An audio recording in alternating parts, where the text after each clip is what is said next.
அல்லாஹ்வுடைய அருள் என்பது மோஜிசாத்து, கராமத் என்பது. மோஜிசாத் என்றாலே பிறரை இயலாமல் ஆக்குவது, மற்ற மற்ற மனிதர்கள் செய்ய முடியாத ஒன்றை செய்வது. நிலாவை பெருமான் சலவை பிளந்தார் என்று சொன்னால் அது யாராலையும் செய்ய முடியாது. இது போன்ற இந்த நிகழ்ச்சியின் மூலமாக மற்ற பாமர அவாம் மக்களை, மற்ற மக்களை உங்களுக்கும் எங்களுக்கும் உள்ள வித்தியாசத்தை தெரிஞ்சுக்குங்க. பாருங்க, உலகத்தை யாருமே செய்ய முடியாத நாங்கள் செய்கின்றோம் என்று சொல்லி, எனவே உங்கள்கிட்ட இல்லாத ஒரு விஷயம் எங்கள்கிட்ட இருக்கு, அதை நீங்கள் தெரிந்து கொள்ளுங்கள் என்று அந்த ஞானத்தை, இஸ்லாத்தை, மார்க்கத்தை தெரிவிப்பதற்காக அல்லாஹ் கொடுத்த சிறப்பு தான் கராமத் என்பது. கராமத்து அல்லாஹ் அவர்கள் மூலமாக நடத்துவான், அவர்களுக்கே தெரியாமல் நடத்தி விடுவான், அவர்கள் விரும்பியும் செய்வார்கள். இத்தகைய கராமத்தை மறுக்கின்ற ஒரு கூட்டம் தமிழகத்திலே முளைத்த பின்னால் மதரசாக்களில் ஏற்கனவே அந்த காலத்தில் வாழ்ந்த ஆலிம்கள் இந்த ஞானத்தை தொடர்புடையவர்களாக இருந்தார்கள். மதரசாக்களிலே மத்னவி ஷரீஃப் ஓதி கொடுக்கப்படும். அந்த மத்னவி ஷரீஃப் ஃபார்சியிலே இருக்கும். அதனை உஸ்தாதுகள் ராகமிட்டு ஓதி அதிலே உருகி போவார்கள். அந்த அந்த கருத்திலே மத்னவி ஷரீஃபை பற்றி உருதிலே சொல்லுவார்கள், அது குர்ஆனை போன்ற ஒரு நூல் என்று. குர்ஆனுடைய சாரமே அதில் இருக்குன்னு சொல்லுவாங்க. அத்தகைய சிறப்பிற்குரிய மத்னவி ஷரீஃப்லாம் சிறு சிறு கதைகள் மூலமாக மௌலானா ரூமி ரஹ்மத்துல்லாஹி அவர்கள் ஞானத்தை விளக்கி இருப்பார்கள். அதுபோன்ற ஒரு கதைகளை இன்றெல்லாம் ரூமி ரஹ்மத்துல்லாஹி பற்றி ஆங்கிலேயர்கள் நன்கு அறிந்து வைத்திருக்கிறார்கள். நூல்களெல்லாம் ஆங்கிலத்தில் மொழிபெயர்த்திருக்காங்க. தமிழிலும் அது மொழிபெயர்க்கப்பட்டு, அந்த காலத்தில் தக்கலையிலிருந்து ஒரு பெரியவர் அந்த மசனதியை மொழிபெயர்த்தார். மசனதியை ஆர்பிஎம் கனி பல பாகங்களாக மொழிபெயர்த்தார். அந்த நூலை படிக்கிறப்ப ஞானத்தின் பக்கம், நேர்வழியின் பக்கம் மக்களை தானாக இட்டு செல்லக்கூடியதாக அவையெல்லாம் இருந்தன. எனவே இத்தகைய காலகட்டம் ஞானம் தமிழகத்திலும் ஏராளமாக இருந்தது, மதரசாக்களிலும் இருந்தது, ஞானிகளும் இருந்தார்கள், ஞானிகளை போற்றக்கூடியவர்கள் இருந்தார்கள், பொதுமக்களே பொதுவாக ஞானத்தை விரும்பக்கூடியவர்களாக இருந்தார்கள். இது ஒரு பக்கம் உரைநடையாக இருந்த நிலை ஒன்று. இன்னொன்று, ஞானத்தை பாடல்கள் மூலமாக சொன்ன மகான்கள் தமிழகத்திலே 16,000 பாடல்கள் இயற்றிய பீர் முஹம்மது அப்பா அவர்கள். குணங்குனி மஸ்தான் தாய்மானவரை போல, வடலூர் வள்ளலாரை போல குணங்குனி மஸ்தான் சாஹிப் அவர்கள் அருமையான பாடல்களை தமிழகத்திற்கு தந்தார்கள், ஞான கருத்துக்களை தந்தார்கள். அவர்கள் ஆலிம், 7 வருடங்கள் ஓதி படித்த ஆலிம், இறை நேசர். அவர்கள் தமிழிலே வந்து ஞானத்தை போதித்தார்கள். அந்த காலத்தில் தஃப் அடிச்சு கொண்டு வீடுகளுக்கு முசாஃபிர்கள், வழிப்போக்கர்கள் காசு கேட்பதற்காக வருகின்றவர்கள் மஸ்தான் சாஹிப் பாடலை படித்து கொண்டு வந்து கேட்பார்கள். இறக்க துணிந்து கொண்டேனே, எனக்கு இருக்கும் குறை முழுதும் நீக்கி கொண்டேனே என்று இந்த பாடல்கள் எல்லாம் இது எதுக்கு சொல்லப்படுகின்றது என்று சொன்னால், மக்களுடைய காதிலே ஞானம் என்பது காதிலே விழுந்து கொண்டே இருந்தது. அவர்களுக்கு இந்த ஞானத்தை பற்றி செய்தி சென்று சேர்ந்து கொண்டே இருந்தது. பின்னால் வஹாபியத் ஓங்கி வளர்ந்த பின்னால், மதரசாக்களெல்லாம் வஹாபியத்திலே கருத்து பரவிய பின்னால், பள்ளிகள் தோறும் வஹாபியத்திலே கருத்துக்கள் பரப்பப்பட்டதனால் ஆலிம்களிடத்தில் இந்த ஞான கருத்துக்கள் இல்லாமல் மறைக்கப்பட்டு விட்டது.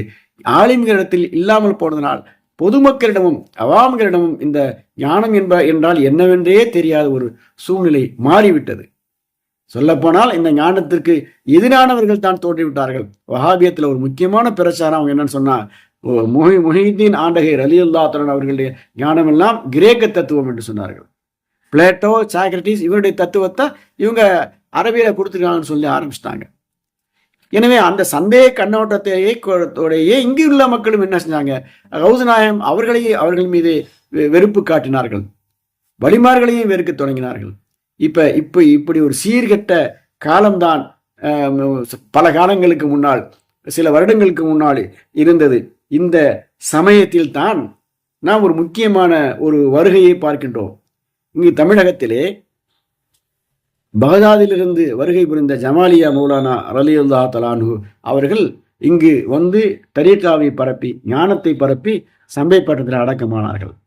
அவர்களுக்கு பின்னால் யாசின் மௌலானா ரலியல்லாஹு தஆலா அன்ஹு அவர்கள் இந்த ஞானத்தை பரப்பி மிக பெரும் மேதையாக, அரபியிலே அவர்களுக்கு நிகராக ஒருவரையுமே சொல்ல முடியாது எனுமளவு நிகரற்ற மேதையாக அவர்கள் விளங்கி ஞானத்தை மாரிஃபாவை பரப்பினார்கள். அதற்கு பின்னால் அவர்கள் மறைந்த பின்னால் அவர்களுடைய 40ஆம் நாளுக்கு அவர்களுடைய திருமகனார் குதுபுஸ் ஜமான் ஷம்சுல் வஜூத் ஜமாலியா சயீத் ஹலீல் ஒன் மௌலானா அல் ஹசனியுல் ஹுசைனியுல் ஹாஷ்மி நாயகம் அவர்கள் தமிழகத்திற்கு தந்தையாருடைய 40க்காக வருகை புரிகிறாங்க. அப்ப அவர்கள் வந்த பின்னால் தான் இந்த தமிழகத்திலே மிக பெரும் வளர்ச்சி ஏற்பட்டது. தரீகாவுடைய வளர்ச்சி, சுன்னத் ஜமாத்துடைய புரட்சி எல்லாமே அவருடைய வருகைக்கு பின்னால் தான் ஏற்பட்டது என்பதை நாம் வரலாற்றிலே முக்கியமாக குறிப்பிட வேண்டிய ஒரு விஷயம். வேறு ஒன்றும் இல்லை. அவர்கள் வந்த பின்னால் நீங்க பாருங்க, தரீகாவுடைய வளர்ச்சி தமிழ்நாட்டில் எங்குமே அவர்கள் வரக்கூடிய வந்த நேரத்திலே வஹாபியத்து வீடுகளில் மௌலித் ஓதக்கூடாது, 40 ஃபாத்தியா ஓதக்கூடாது, எதுவுமே செய்யக்கூடாது. சுன்னத் ஜமாத்துடைய கொள்கைகளை பூரா மக்கள்கிட்ட சந்தேகங்களை ஏற்படுத்தி இதை அமுக்கிட்டாங்க. அதுபோல அந்த வஹாபியத்துடைய பெரும் கிளைகளான தௌஹீத்வாதிகள் என்று சொல்லக்கூடியவர்களும் என்ன செஞ்சாங்க, மார்க்கத்துக்கு புறம்பான விஷயங்கள் என்று சொல்லி மௌலித் ஓதக்கூடாது, ஃபாத்தியா ஓதக்கூடாது என்ற பிரச்சாரத்தை பலமாக்கி விட்டார்கள். அதனால் நன்மையான விஷயங்களிலிருந்து மக்கள் விரண்டு ஓடிவிட்ட காலகட்டத்தில் தான் வாப்பா நாயகம் அவர்கள் இந்தியாவிற்கு தமிழகத்துக்கு வருகை தந்தார்கள். அவர்களது சேவைக்கு பின்னால் இன்று நீ எங்க பார்த்தாலும் நீங்க பாருங்க, தரீகாக்கள் இருக்குது, சுன்னத் ஜமாத்தின் அமைப்புகள் இருக்கு, மௌலூத் ஷரீஃப் ஓதுறாங்க, மீலாது கொண்டாடுறாங்க, கந்தூரி கொண்டாடுறாங்க, கந்தூரி கொடுக்குறாங்க. இப்படி சிறப்பான செயல்கள் எல்லாம் சுன்னத் ஜமாத்துடைய செயல்களுக்கெல்லாம் உயிர் கொடுத்தவர்களாக நமது சங்கை மிகும் ஹலீல் மௌலானா அவர்கள் திகழ்கின்றார்கள் என்பது சாட்சியாக அத்தாட்சியாக இருக்கின்றது என்பதை நாம் பார்க்கின்றோம். அந்த வகையில் தான் அவர்கள் இந்த தமிழகத்தின் நிலையை பார்த்து அவர்கள் தங்களுக்குள் இருந்த ஞானத்தை வெளியிடுவதற்காக வெளிப்பாடாக பேரின்ப பாதை எனும் ஒரு நூலை எழுதினார்கள். அதை பற்றி ஒரு முறை அவர்கள் குறிப்பிடும்போது சொன்னார்கள், நாங்கள் எங்களை சார்ந்தவர்கள் எங்களது முரீதுகள் அதை பற்றி ஒரு கட்டுரை, ஞானத்தை பற்றி ஒரு கட்டுரை எழுத வேண்டும் என்று கேட்டார்கள். நான் அதை எழுத தொடங்கினால் கட்டுரை நீண்டு கொண்டே போனது. எந்த அளவிற்கு என்று சொன்னால் மிக நீளமாக போய்விட்டது. நினைத்தேன் அப்போது இதை ஒரு நூலாகவே நாம் செய்து விடுவோமே என்று பேரின்ப பாதையை அது ஒரு நூலாக தொகுத்து விட்டார்கள், எழுதி முடித்து விட்டார்கள். அந்த பேரின்ப பாதை என்பது உரைநடையாக அமைந்தது. அந்த உரைநடையை அழகான முறையிலே ஞானத்தை பற்றி அதிலே என்னென்ன விஷயத்தை சொல்லுகின்றார் என்று சொன்னார். ஒருத்தர் ஞானம்டா என்ன அப்படின்னு தெரிஞ்சுக்கணும்னு நினைச்சா அந்த பேரின்ப பாதை புத்தகத்தை வாங்கி படிச்சா அவர் ஞானத்துக்கு உள்ள போயிடலாம். ஞானம்டா ஞானங்கிறாங்களே அது என்ன அப்படிங்கிறத தெரிஞ்சுக்கலாம். அவங்க அதுல என்னென்ன தலைப்புகள் கொடுக்குறாங்க பாருங்களேன். உயிரும் மெய்யும், நபிமார் குதுமார் வலிமார், நபிமார்களின் வாரிசுகள், ஷேகு அல்லது ஞானகுரு, வணக்கம், அறிவு ஞானம், தன்னை அறிதலும் மெய்ப்பாடுகளும், தரீகாக்கள் அல்லது ஞான பாதைகளும் அவற்றின் குருமார்களும், காதிரியா தரீக்கும் தீட்சதர் வழிமுறையும், இப்படி எத்தனை தரீகாக்கள் இருக்கின்றதோ அதனை மூலங்களை எல்லாம் அதனை ஷேகுமார்களை எல்லாம் அறிமுகப்படுத்துகின்றார்கள். இதுவே தமிழகத்தில் இப்படி ஒரு நூல் வந்ததில்லை என்றே கூறலாம். அத்தகைய சிறப்பிற்குரிய நூலை பேரின்ப பாதை என்ற பெயரிலே எழுதினார்கள்.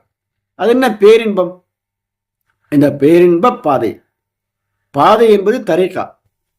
இந்த தரீகா எங்கே கொண்டு போய் சேர்க்கும்? இன்பத்தை கொண்டு வந்து சேர்க்கும், இன்ப வழியிலே கொண்டு போய் சேர்க்கும். இன்பம் என்ன? ஹக்கை அறிவது, அதை அடைவதுதான் பேரின்பம். அதாவது ஒன்றிலே அவுலியா நாயகம் சொல்வார்கள், ஒன்றிலே பெறுவது, இரண்டிலே பெறுவது சிற்றின்பம். சிற்றின்பம் இந்த சின்ன இன்பம் அதுக்கு பெறுவதற்கு ரெண்டு வேணும். இப்போ உதாரணமா சுவை, ஒரு பிரியாணி சாப்பிட்டா அது சுவை வரும். அது பிரியாணி வேணும், மனுஷன் வேணும். அதுபோல இல்லற வாழ்க்கை. ஆனா ஒன்றிலே பெறுவது பேரின்பம். ஒன்றாக இருந்து, இப்ப ஞானிகள் வலிமார்கள் மோன நிலை என்று சொல்வார்கள். அவர்கள் தனக்குள் தாங்களாகவே பேரின்பத்தை அடைவார்கள், இன்பத்தை அடைவார்கள். அதுக்கு இன்னொரு பொருளே தேவையில்லை. அப்ப பேரின்பம் என்பது, சிற்றின்பம் என்பது அகன்றி விடுவது. இன்னைக்கு இருக்கும், நாளைக்கு இல்லாம போயிடும். கொஞ்ச நேரத்துக்கு முன்னால அது இன்பமா இருக்கும், அதுக்கு முன்னால் துன்பமா போயிடும். உதாரணமா ஒரு பிரியாணி, ஒரு ஹல்வா, ஏதாவது இனிப்பு சாப்பிடணும்னு வைங்களேன், சாப்பிட்ட பின்னால அது உடலுக்கு ஊறு விளைவிக்கும். பின்னால பிரியாணி நிறைய சாப்பிட்டா வயிறு கெட்டு போய் பெரிய வயிற்றோட்டம் போய் அவருக்கு துன்பம் தரக்கூடியதாக இருக்கும். சிற்றின்பம் இப்படிதான். சிற்றின்பம் அதிகமாக அனுபவிக்கும் போது அது துன்பத்தை கொண்டு வந்து சேர்க்கும். ஆனால் பேரின்பத்திற்கு அது அனுபவிக்க அனுபவிக்க அவனது அனுபவம் கூடிக்கொண்டே போகும். இனி சிற்றின்பத்துக்கும் பேரின்பத்துக்கும் உள்ள வித்தியாசம் அதுதான். சிற்றின்பம் துன்பத்தை கொண்டு வந்து சேர்க்கும், பேரின்பம் இன்பத்தை, நிலையான இன்பத்தை அவனுக்கு கொடுக்கும். அதனாலதான் அதுக்கு பேரின்பம்னு வச்சாங்க. பேரின்பம் என்ன? ஞானம்தான். ஞானத்தை அடைவது அதுதான் பேரின்பம்.